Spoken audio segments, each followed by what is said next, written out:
Group 1 exams పెడితే రాష్ట్ర ప్రభుత్వం ఇవాళ విద్యార్థులే చెప్తున్నారు, నిరుద్యోగ యువకులు గ్రూప్ 1 ఎగ్జామ్ రాసిన వాళ్ళు ఒక్కొక్కరి దగ్గర ఎన్ని లక్షల రూపాయలు లంచాలు అడిగారు, పరీక్ష ఏ రకంగా నిర్వహించారు, ఎంత దారుణంగా పరీక్ష నిర్వహించారో నేను చెప్పట్లేదు, హైకోర్టే మొట్టికాయలేసి ప్రభుత్వాన్ని చెప్పింది.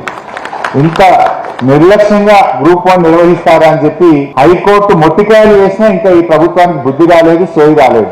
ఇంకా దాని మీద అప్పీల్కి పోతామంటున్నారు. ఇంకా ఏ ముఖం పెట్టుకొని అప్పీల్ పోతారు? ఇవాళ నిరుద్యోగ యువకులు బయటకు వచ్చి పలాని మంత్రులు పలాని అధికారులు మమ్మల్ని లక్షల రూపాయలు అడిగారని చెప్పి వాళ్ళే నేరుగా ఆరోపణలు చేస్తున్నారు.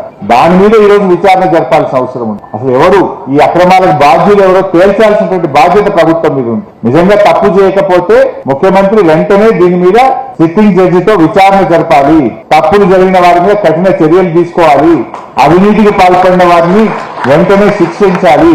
కానీ దానికి ముందుకు పోకుండా తప్పులను సరిదిద్దకుండా ఇంకా అప్పులకు పోతాం, ఇంకా దాచుకునే ప్రయత్నానికి ఇలా రేవంత్ రెడ్డి పాల్పడతా ఉన్నారు. ఆ రోజు చెప్పిందేమో మొదటి ఏడాదిలోనే 2 లక్షల ప్రభుత్వ ఉద్యోగాలు ఇస్తామన్నారు.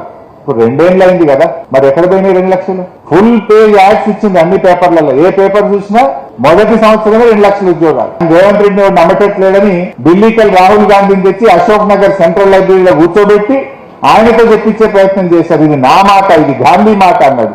మరి గాంధీ మాట ఏడవైందో, రేవంత్ రెడ్డి మాట ఏడవైంది. 2 లక్షల ఉద్యోగాలు కాదు కదా, ఇందాక మా సీనన్న చెప్పినట్టు 10,000 కూడా ఇవ్వలే.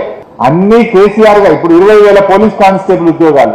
ప్రిలిమినరీ పరీక్ష పెట్టింది కేసీఆర్ గారు, ఫైనల్ పరీక్ష పెట్టింది కేసీఆర్ గారు, ఫిజికల్ టెస్ట్ చేసింది కేసీఆర్ గారు, ఫలితాలు ఇచ్చింది కేసీఆర్ గారు, కాయిదాలు పంచింది రేవంత్ రెడ్డి. ఇది నేను ఇచ్చిన అంటాడు. అంతకు మించి అసలు నీ హయాంలో నోటిఫికేషన్ ఇచ్చింది ఎక్కడా, నువ్వు ఉద్యోగాలు ఇచ్చింది ఎక్కడా? ఎక్కడ పోయి 2 లక్షలు చర్చ పెట్టి అసెంబ్లీలో అంటే అసెంబ్లీ పెట్టాడు.